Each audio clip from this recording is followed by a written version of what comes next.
matemáticas, hijo. Con eso alegarás, pero los números no mienten. Hola, ¿cómo están? Espero que se encuentren bien y vamos a iniciar esto. Este es el ejercicio 8 y nos dice que si I es un intervalo cerrado de extremos a, b y f es una función acotada, tal que es mayor o igual a 0 para todo x en su dominio, demostremos que el supremo de todas las sumas inferiores es mayor o igual a 0. Vamos con ello. Como les dije, L de f denota el supremo de todas las sumas inferiores sobre una partición en el intervalo a, b. Y si suponemos que dicho supremo es menor que 0, veamos que esto nos lleva a una contradicción. De esta forma se va a tener que existe una partición P0 perteneciente a las particiones de a, b tal que la suma inferior va a ser menor que 0. ¿Qué pasaría si no existe dicha partición? Bueno, si no existe dicha partición, entonces se va a cumplir que todas las particiones del intervalo van a hacer que la suma inferior sea mayor o igual a 0. Pero eso no es posible. ¿Por qué? Porque LF ya no sería el supremo, porque habría una cantidad infinita de particiones que la sobrepasarían. Entonces nos quedamos con lo que tenemos aquí. Que P0 es una partición. Que existe esta partición mejor. Entonces vamos a ponerla. La suma inferior de f sobre dicha partición va a ser igual a la sumatoria desde i igual a 1 hasta acá. Recordemos que toda partición tiene un número finito de elementos, que sería de mi por xi menos 1. Y esta tiene que ser menor que 0. Pero recordemos algo. Esta diferencia siempre es mayor que 0, no mayor o igual, siempre es mayor que 0. Entonces se debe de cumplir que exista algún i entre 1 y k que haga que el correspondiente ínfimo de la partición sea menor que 0. Pero eso es una contradicción porque tenemos que por hipótesis la función siempre es mayor o igual a 0. De esta forma se tiene que si f de x es mayor o igual a 0, entonces este también es mayor o igual a 0. Dicho supremo existe y dicho ínfimo existe porque la función es... El ejercicio número 9 es un poquito análogo al ejercicio 8. Y veamos. Nos dice que si i es nuevamente un intervalo cerrado y f una función continua mayor o igual a 0 para todo x en su dominio, demostremos que si el supremo de todas las sumas inferiores es igual a 0, entonces dicha función es idénticamente con 0. La idea de estos problemas siempre es suponer qué pasaría en el dado caso de que no se cumpla. Hay demostraciones que son directas y otras que se hacen por contradicción. En el caso de las que hemos visto, la mayoría se hace así. Entonces, supongamos que existe dicho c en el intervalo a, b que hace que la función sea mayor que 0. Pero recordemos que f es una función continua. Por lo tanto, el límite, cuando x tiende a c, de f de x es igual a f evaluada en c, porque es continua. Entonces va a existir un delta mayor que 0 tal que la función va a ser mayor que 0 en todo x en esa vecindad. Yo estoy suponiendo que ese es un punto interior. Se les queda como ejercicio para ustedes demostrar en el caso en el que cese algunos de los extremos. La verdad, no es nada difícil. Hasta que te convertiste en aquello que juraste destruir. La demostración pueden guiarse a través del video. Es bastante análoga. Entonces supongamos esto. Ahora, lo que yo quiero hacer, tenemos esto. Que el supremo de las sumas inferiores, aquí,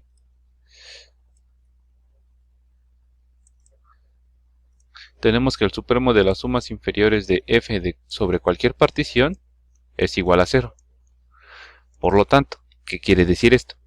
Que al ser L de f es supremo, entonces es mayor o igual que cualquiera de estas particiones. Por lo tanto, 0 es mayor o igual que cualquier suma inferior. sobre todas las particiones.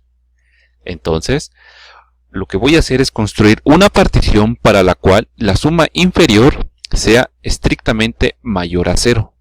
Por lo que sería una contradicción de que L de F sea el supremo, igual a 0. Entonces vamos con ello. Mi partición va a tener como puntos A, que es un extremo, C menos delta, C más delta y B. Ya se los dije. Si C es alguno de los extremos, entonces, por ejemplo, si C es igual con A, estos puntos no estarían y nada más tendría C más delta y B. Pero no es el caso. Así que sigamos. Para esto, la suma inferior de F sobre esta partición muy especial va a ser igual a la suma desde I igual con 1 hasta N, donde N es el número de elementos que tiene, que serían los MI por la diferencia de los de la base. ¿Por qué es 2 delta por FC? Veámoslo. Mi función, por hipótesis, es mayor o igual a 0. Y quiero demostrar que es idénticamente a 0. Por lo tanto, voy a suponer que existe un punto en el cual la función es estrictamente mayor a 0. Digamos, este de aquí. Entonces va a existir una vecindad en la que va a seguir siendo mayor a 0. Ahora, ¿qué es lo que tenemos? La función, este es el eje de las X. Y este es el eje de las Y.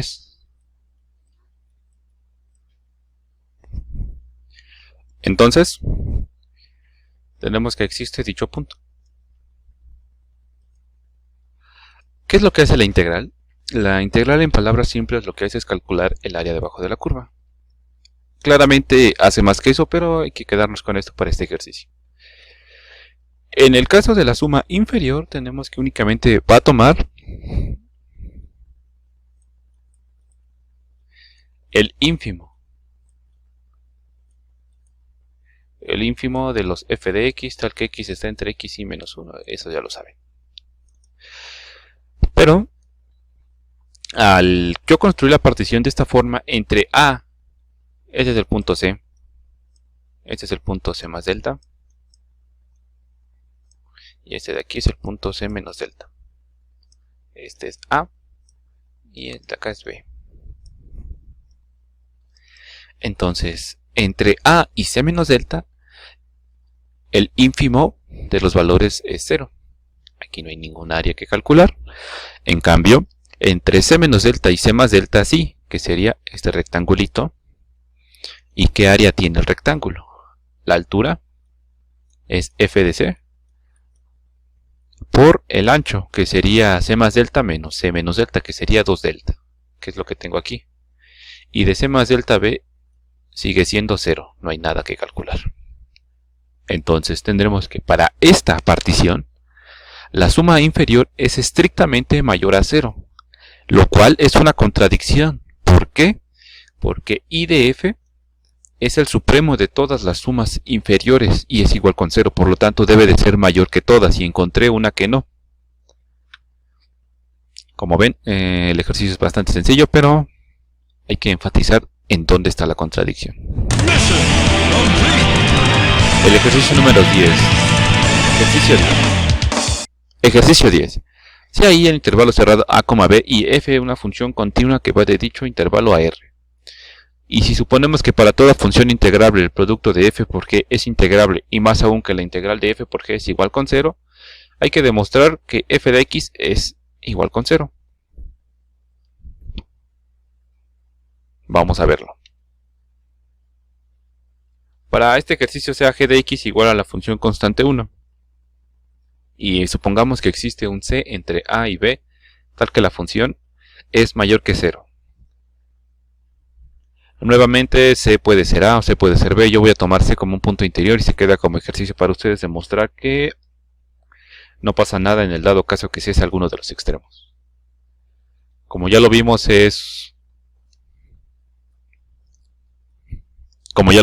f es una función continua, por lo tanto va a existir un delta mayor que 0, tal que f de x va a ser mayor que 0 para todo x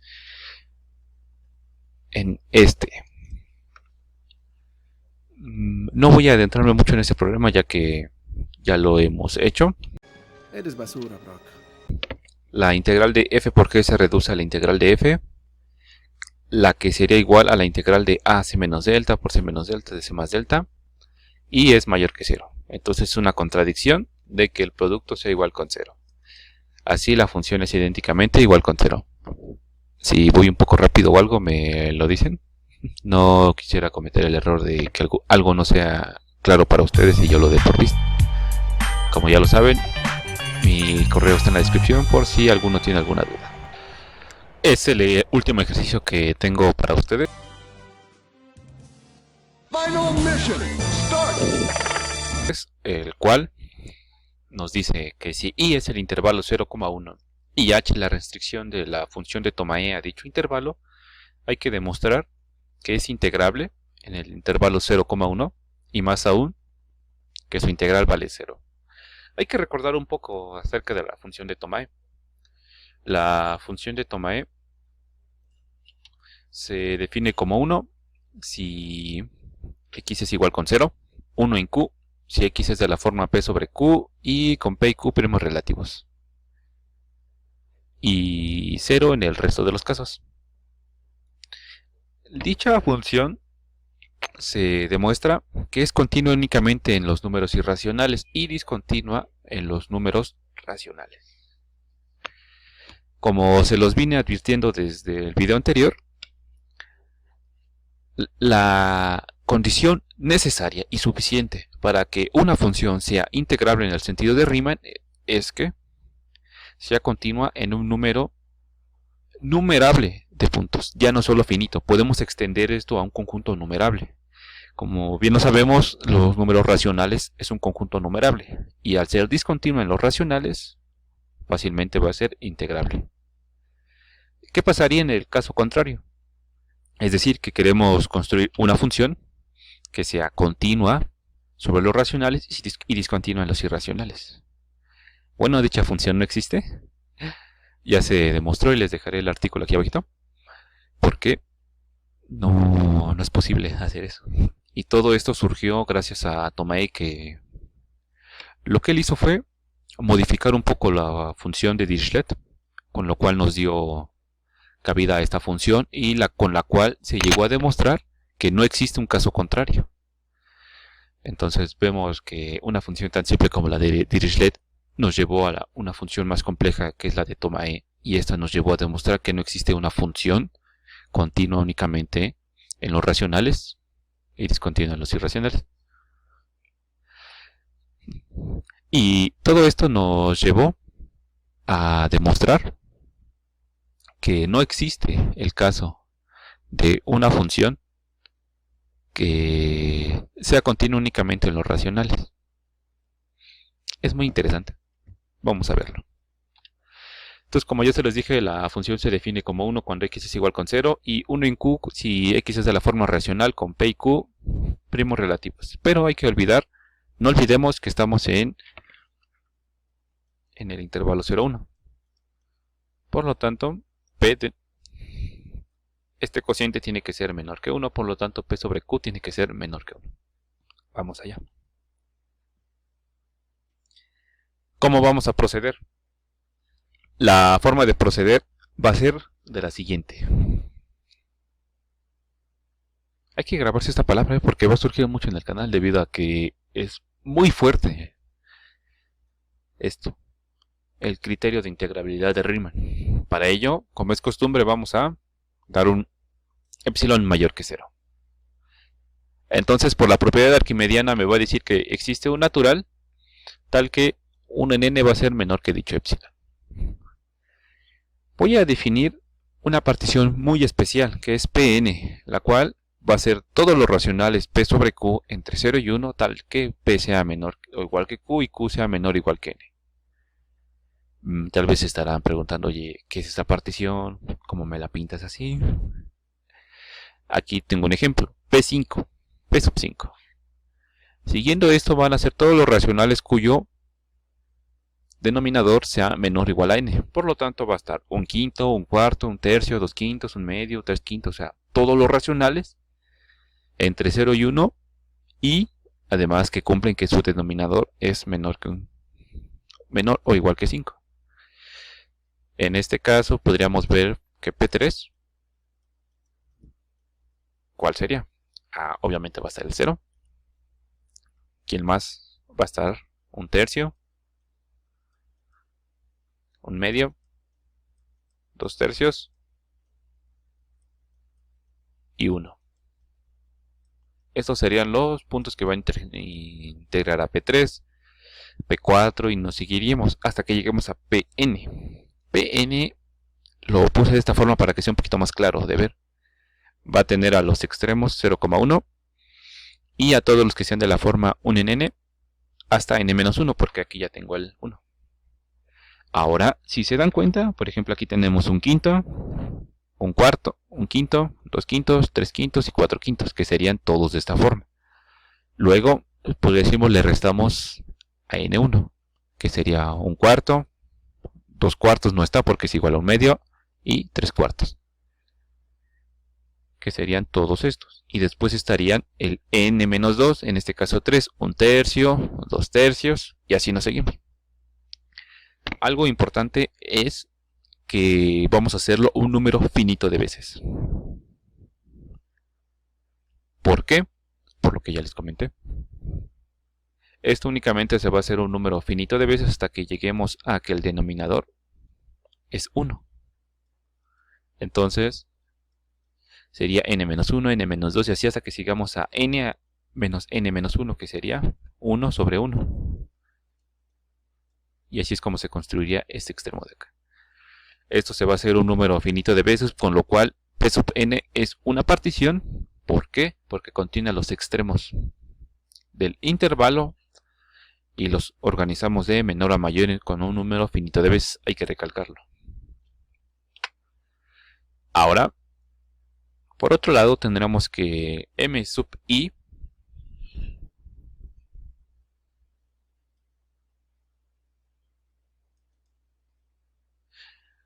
tenemos que m sub i igual a el ínfimo de todos los h de x, tal que x está en el intervalo xy menos 1 y xy es igual con 0. ¿Por qué? Porque siempre podemos encontrar racionales en cualquier intervalo. Ahora, mi, m mayúscula sub i va a ser el supremo de los h de x. Y por la forma en que yo construí la partición, mi siempre va a ser menor o igual a 1 en n. Por lo tanto, tenemos que la diferencia entre la suma inferior y la suma superior de h de la partición P sub n es la suma desde i igual con 1 hasta n sub 0. Recordemos que n sub 0 es el número de elementos que tiene mi partición, como ya lo recalqué, es un número finito. mi. Ahora, ¿qué es lo que les comenté? Que mi siempre es menor o igual que 1 en n y mi minúscula siempre es igual con 0. Por lo tanto, esta diferencia sería 1 en n. ¿Y qué más tenemos? Bueno, lo que quedaría sería sacar a 1 en n de la suma, ya que no depende del índice. Y nada más estaría sumando desde i igual con 1 hasta n sub 0 todo el intervalo. ¿Pero qué sería esta suma? Esta suma no es nada más que la longitud total del intervalo. Recordemos que es el intervalo 0,1. Por lo tanto, sería igual con 1 por 1 en n. Pero, por hipótesis, esto era menor que epsilon. Entonces, por el criterio de integrabilidad de Riemann, hemos encontrado una partición tal que la suma superior difiere de la suma inferior en menos que epsilon. Por lo tanto, es integrable, bajo el criterio de Riemann. Esto nos va a decir que el ínfimo de todas las sumas superiores es igual al supremo de todas las sumas inferiores. Nuevamente, que el ínfimo de las sumas superiores es igual que el supremo de las sumas inferiores. ¿Y qué es lo que tenemos? Tenemos que cualquier suma inferior es igual con 0. De ahí que el supremo de las sumas inferiores es igual con 0, que sería con la integral. Espero les haya agradado esta demostración. Pueden verla en el libro de Howie. Te los dejaré igual en la descripción. Muchas gracias y nos vemos. Cuídense. Mission complete.